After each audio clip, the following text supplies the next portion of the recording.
Hey, c'est Prince de Relation, bro. Today, on va réagir à YouTube Wi-Fi, YouTube Crush, you know? Et j'aime bien le sujet parce que j'ai toujours dit, je suis l'un des premiers à dire ça. L'IA 2.0 sera le downfall des femmes. Malheureusement. Je rectifie. Les femmes seront les premières victimes de l'IA 2.0, après les hommes, bien sûr, et l'humanité. J'ai toujours dit cela. Parce que les hommes vont remplacer les femmes avec l'intelligence artificielle 2.0, c'est-à-dire les robots, tu vois, you know, tout cela. J'ai passé ma vie à combattre l'élite.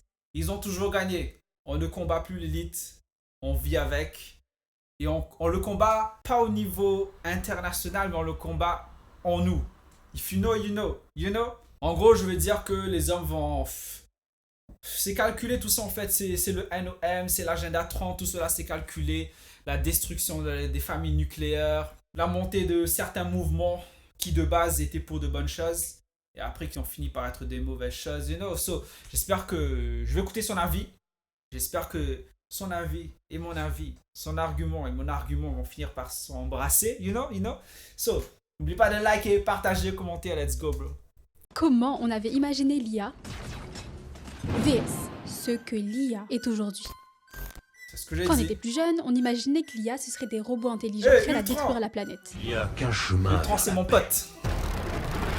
Leur extinction. Mais aujourd'hui, l'IA, c'est plutôt des femmes la cerise à l'air ou en full BBL. Alors c'est ça, le progrès aujourd'hui? Ah oui, le fameux Malheureusement. progrès de l'IA qui va changer le monde. Ah d'accord. Mais si aujourd'hui, l'IA c'est ça, voilà ce que ça révèle sur notre rapport au corps humain. Ce qui m'a vraiment fait tilt, c'est un truc tout bête. Avec une copine, on scrollait normal sur YouTube, on voyait des miniatures faites à l'IA. En vrai, rien de bizarre jusqu'à là. Mais voilà, dans le lot, on finit par tomber sur des choses de plus en plus subjectives. Et là, je parle pas de femmes juste pour faire du putaclic, hein. Mais pire. Par exemple, on tombe sur une vidéo qui parle de Maasai, mais là, la miniature n'a rien à voir avec le titre. Des femmes nues, full BBL, seins refaits, taille ultra fine, bref, je me croyais sur un autre site. Et vous savez c'est quoi ça?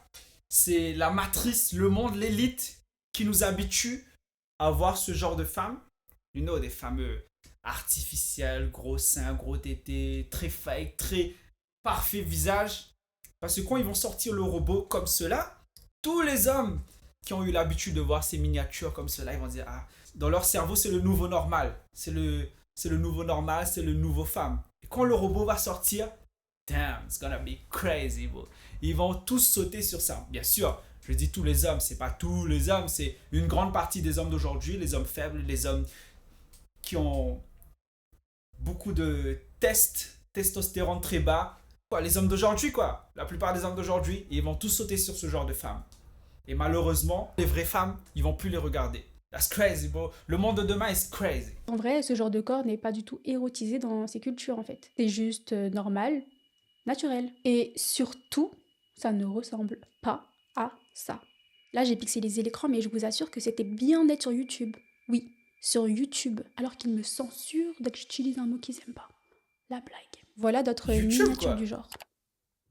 Conséquence. À force d'être noyé sous ces images, ça biaise l'imagination et l'image qu'on se fait de la femme. C'est à ce que je viens de On dire. passe tellement de temps à voir des corps idéalisés, surtout avec l'arrivée de l'IA. Vous allez voir, c'est lisse, artificiel, qu'on oublie comment fonctionne Ce que je viens de dire. corps humain. Nos arguments, ils s'embrassent bientôt, là.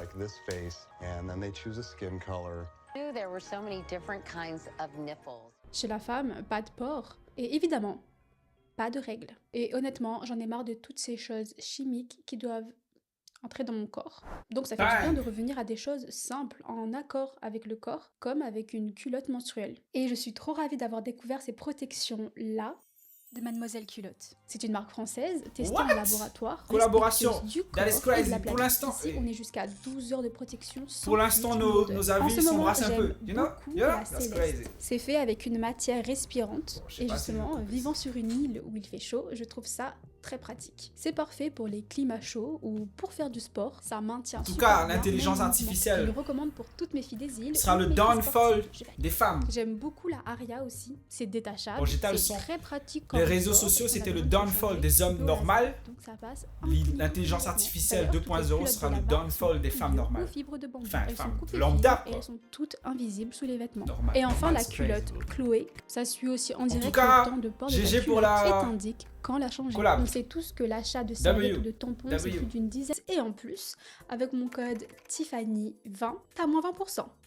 Et c'est cumulable. C'est pas Profites-en, Tiffany? tant que c'est encore là. Je croyais que c'était Tifasso. Mais le pire dans tout ça, crazy, c'est cause- est-ce que tu savais qu'un robot juge si t'es beau ou pas quand tu postes sur les réseaux? Si t'es beau, tant mieux, ta photo sera recommandée, likée, partagée. Bang. Mais si t'es moche, aïe aïe aïe, tu n'existes plus. Ce n'est pas un humain qui décide de ça, c'est une IA. Un algorithme W. entraîné à reconnaître ce qui attire le plus le regard. Et ce qui attire le plus le regard, c'est rarement le talent, la créativité, la sincérité. Mais c'est la beauté, ou plutôt ce que les machines ont appris à reconnaître comme beau. C'est notamment ce qui se passe sur TikTok. Beaucoup parlent de son algorithme compliqué et aléatoire. Finalement, ce ne serait pas si aléatoire que ça. Avant de voir ce que l'IA révèle sur notre rapport au corps, il faut comprendre que depuis toujours, capter le regard, capter l'attention, c'est la base de tout. Que ce soit la couverture d'un livre, la première phrase d'un discours ou une miniature YouTube, tout est construit pour une chose: arrêter le regard. Et depuis toujours, il y a un raccourci qui marche mieux que tous les autres: le corps féminin. Et forcément, le cerveau humain, enfin, surtout masculin, dès qu'il voit un bout de peau Ouais. découvert, l'attention est décuplée à fond. Ah mais, est-ce que c'est faux? J'ai dit les vidéos rap américains, il y a beaucoup de femmes, que ce soit des prostis, des striptease, tout cela, parce que ça attire les hommes. That's cause bang, that is crazy bro, j'avais raison. Enfin, nos arguments s'embrassent, you know? Mais alors, pourquoi ce qui fonctionne sur une seule moitié de l'humanité est devenu la base pour tout le monde? Parce qu'on C'est simple. consomme. Parce que pendant des siècles, les hommes ont été majoritairement ceux qui racontent, dessinent, peignent, filment, vendent. Bang. Le regard est devenu la norme visuelle du monde. Et donc, ce que l'on voit, c'est la femme telle que l'homme la désire, pas telle qu'elle se perçoit. C'est ce que la théoricienne Laura Mulvey appelle le male gaze, ou le regard masculin.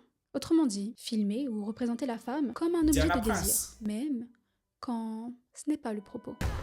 Salut. Hey, Et shit, le Hulk. pire, That's c'est my que c'est un girl. cercle vicieux. Chaque génération grandit entourée de ces images. Les films, les publicités, les clips, tout ça finit par définir ce qui est beau, ce qui est désirable, ce qui est normal. Alors, inconsciemment, chaque garçon apprend à désirer ce qu'il a vu désirer et chaque fille apprend à devenir ce qu'elle a vu admirer. Et ça s'auto-alimente, surtout avec les réseaux sociaux. Les algorithmes n'ont pas de désir, mais ils ont un objectif: retenir l'attention. Et pour ça, ils ont appris à parler la seule langue universelle que le cerveau comprend, celui du désir. YouTube, TikTok ou encore Insta ou X mesurent ce que tu regardes, combien de temps tu restes devant chaque contenu, ce que tu likes, ce que tu partages, et à partir de là, elles en déduisent ce qui marche. Regardez la précision de l'équipe W, de France, racisme. une maîtrise parfaite du balayage à gauche. C'est-à-dire ce qui te fait t'arrêter sur une publication et ce qui te fait rester devant elle le plus longtemps possible. Parmi tous ces facteurs, il y en a un qui bat tous les records: le corps de la femme. Les images de femmes séduisantes génèrent plus de clics, plus de commentaires, plus de partages, Logique. plus de temps de rétention. Et pour les algorithmes, Logique. c'est bête et méchant. Si ça retient l'attention, alors c'est de qualité. C'est pour ça que les réseaux sont saturés de visuels féminins idéalisés. Police, lèvres pulpeuses, postures suggestives, regard caméra. Non seulement l'algorithme pousse ce genre de contenu, mais en plus de ça, ça incite les filles à jouer le jeu. Parce que si c'est un robot qui décide ce qui est beau ou pas, forcément, t'as envie de plaire à ce robot. Je suis une meuf mythe, bien évidemment que ce TikTok ne dépassera sûrement pas la barre des 300 vues. Et c'est là que les Meuf mid. mid-girls, les filles Crazy. considérées moyennes, se sentent obligées de se stabiliser un peu plus pour exister dans ton feed. Faut pas se dire que vous êtes une mid-girl. Vous êtes un 10 sur 10. Il faut se mettre là. Tout ne tourne pas autour des yeux des mecs. Ne vous donnez pas un chiffre. Tout ça pour attirer l'attention de l'algorithme. Une mid-girl, ça veut dire une fille moyenne. C'est une fille que les gens ne jugent pas exceptionnelle, pas incroyable, mais pas moche pour autant. J'appelle ça le fléau de la mid-girl. Et c'est là Bang. qu'on vient au gros problème des IA. Forcément, l'intelligence artificielle s'est formée sur tout ce que l'humain a pu produire. Elle a été influencée par des milliards d'images créées par le regard humain. Mais encore fallait-il qu'elle fasse le tri parmi toutes ces images et qu'elle apprenne à faire la différence entre ce qui est beau et ce qui ne l'est pas. Et pour ça, elle n'a pas inventé de critères esthétiques. Elle a simplement observé ce que les humains valorisent le plus. À travers les likes, les commentaires, les partages, les images, les photos, les vidéos, entre autres. Chaque intelligence artificielle utilise des données fournies par des humains. Avec ces données, l'intelligence artificielle apprend de plus en plus de choses. Car une IA adopte les schémas de pensée des personnes qui l'entraînent. Si celles-ci sont racistes ou homophobes, par exemple, l'IA le sera elle aussi. Si elle n'est entraînée que par des hommes, elle ne reproduira que leur vision du monde. Tous ces signaux d'attention sont devenus pour elle des repères, des indicateurs du désirable, des preuves de qualité. Sauf que ces mêmes likes, du moins quand il s'agit de l'image de la femme, étaient déjà conditionnés par le regard masculin. On va pouvoir mettre les caractéristiques que l'on veut sur notre modèle IA. On va mettre la ville, les yeux ou le style des cheveux. Après quelques secondes d'attente, on aura cette image qui est générée et on va cliquer sur le bouton rouge. On aura aussi accès à plein d'autres influenceuses qu'on pourra copier, comme par exemple celle-là. Et voilà le résultat final. En d'autres termes, l'IA ne produit pas la femme telle qu'elle est, mais telle qu'elle plaît aux hommes. Pour perpétuer les stéréotypes. Plus besoin de photographes, de réalisateurs, etc. Mais maintenant, un simple prompt suffit. Et cette facilité de génération a deux effets massifs. 1. Des millions d'images stylisées peuvent être créées en quelques secondes. 2.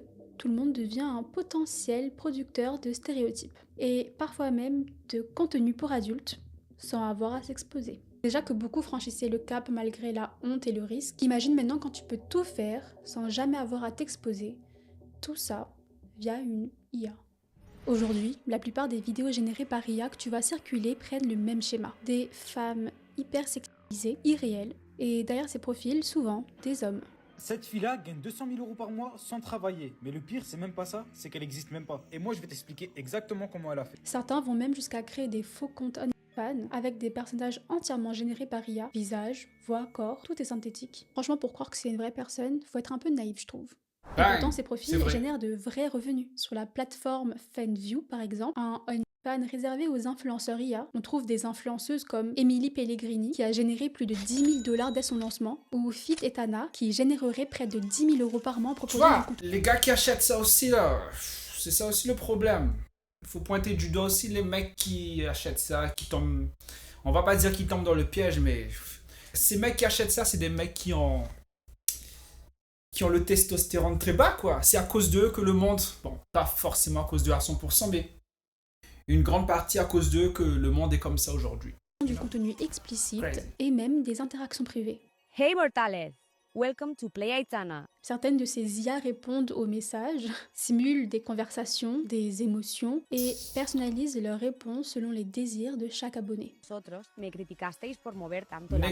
le plus troublant, c'est que beaucoup d'hommes, dont des hommes riches, sportifs, influenceurs, dépensent beaucoup d'argent pour avoir des interactions comme s'ils avaient affaire à une vraie personne. Un utilisateur a raconté même sur Reddit qu'il se sentait coupable de fantasmer sur des images non réelles. Mais qu'en même temps, je cite, « Même si les personnes sur ces images ne sont pas réelles, je serai le seul gars le plus seul sur Terre. Même si ces trucs font plaisir à mon cerveau, ils me feraient vivre dans un monde de rêve où ce que je recherche n'existe même pas. » Là, ce n'est pas juste une addiction au contenu. On te fait vivre dans une illusion totale. Maintenant, la question est, est-ce que ce genre de consommateur choisirait une femme telle qu'elle est, ou est-ce qu'il se retournerait 100 fois sur une IA? Maintenant, ce serait ça, le nouveau plus irréaliste, encore moins humain, encore...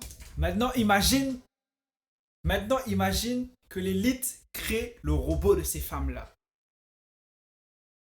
Toutes les personnes qui ont payé pour l'intelligence artificielle sur l'ordinateur, quand ils vont voir le robot, it's gonna be crazy. Les personnes qui ont créé les robots vont devenir milliardaires et tous les hommes qui ont payé pour les OF, pour les IA, ils vont tous sauter sur les robots.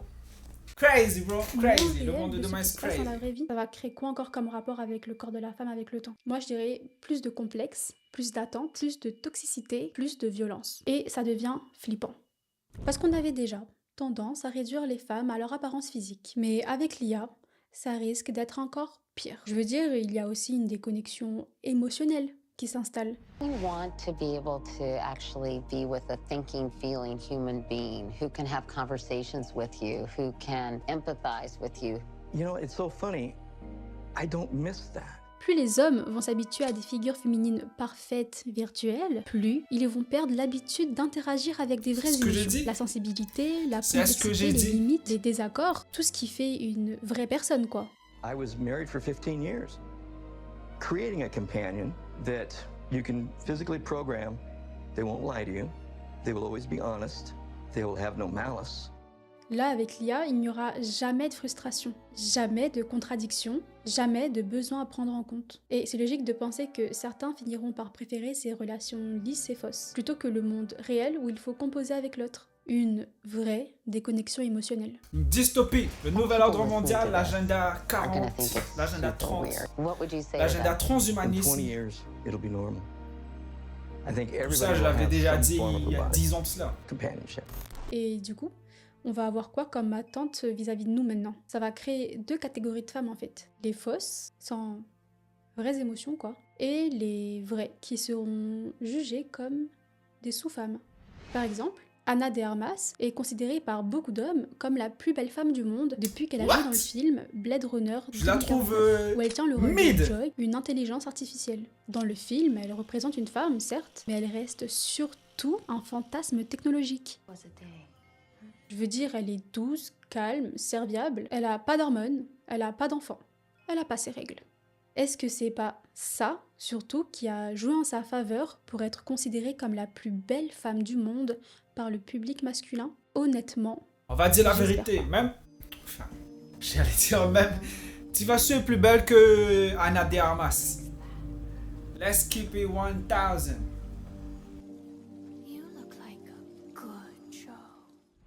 on avait déjà une standardisation des corps et une normalisation d'un corps idéal et irréaliste. Et maintenant, on risque d'assister à la normalisation d'un faux type de comportement féminin. Docile, empathique, disponible, ultra féminine, jamais indépendante. Elles incarnent la femme idéale selon un schéma d'attention masculine, toujours à disposition, jamais en tension. Vous savez que du coup, une génération d'hommes apprendra ce qu'est une femme à travers les IA et non plus via la réalité, avec des corps encore plus irréalistes que dans les des trucs qui n'ont rien à voir avec la réalité quoi. Alors ça peut avoir des conséquences encore plus désastreuses que ce qu'il se passe déjà actuellement avec les contenus pour adultes. Pourquoi ? Parce que les jeunes qui vont voir ce genre d'image vont penser que le corps de la femme, c'est ça. Et ils vont avoir des attentes irréalistes. Résultat, des comportements toxiques à venir chez les garçons et des complexes qui vont naître chez les filles. Et c'est comme ça qu'on se retrouve avec des cas de personnes complètement possédées par leur propre image. On pense la contrôler, mais c'est elle qui nous dicte quoi faire, quoi montrer, quoi ressentir pour exister. Et si tu penses que j'abuse, j'ai déjà creusé tout ce phénomène dans une autre vidéo où je montre comment certains ont été allés jusqu'au pire pour devenir la meilleure version d'eux-mêmes. Elle s'affiche juste ici. Merci encore à Mademoiselle Culotte d'avoir sponsorisé la vidéo. Elle est bien. Je rappelle que vous avez nos idées, nos arguments sont vrais. Et avec le code Tiffany pour aller plus loin, c'est un truc très complotiste tout ça. C'est l'élite qui nous éloigne du divin, du corps, du spirituel. Ils nous éloignent de Dieu en tout cas. Et ils ont fait en sorte que les hommes et les femmes se battent. Ils ont fait en sorte que la testostérone des hommes baisse, ils ont fait en sorte que les femmes deviennent de plus en plus masculines, comme ça les hommes n'aimeront plus les femmes d'aujourd'hui et ils vont tous se retourner vers l'IA, ils ont créé l'IA, tout ça c'est déjà manipulé en fait, tout ça c'est déjà calculé depuis le début et nous malheureusement nous sommes les pions. Il y a des personnes comme moi qui voient, mais qu'est-ce que ma parole va pas changer leur plan, tout ça fait partie de l'agenda 30, de l'agenda 45, du transhumanisme, tout cela nous éloigne de Dieu. Et c'est ça le but, leur but quoi. Retenez bien ce que je vais dire. Tout cela va nous mener à l'agenda transhumanisme. Les robots, bientôt l'être humain va être moitié humain, moitié robot. On sera des Iron Man, on sera des Ultron. Tout ça c'est calculé. Ça arrive petit à petit. Peut-être que je serai même pas vivant. Non, en vrai le plan de l'agenda transhumaniste, si je ne me trompe pas, c'est dans 1950. Si je ne me trompe pas. Petit à petit. C'est crazy bro, c'est crazy. Big up Tifasu. Bon, nos arguments s'embrassent, s'embrassent. N'oubliez pas de liker, partager, commenter. Et c'était Prince de Real Swan. Allez, ciao, banakas.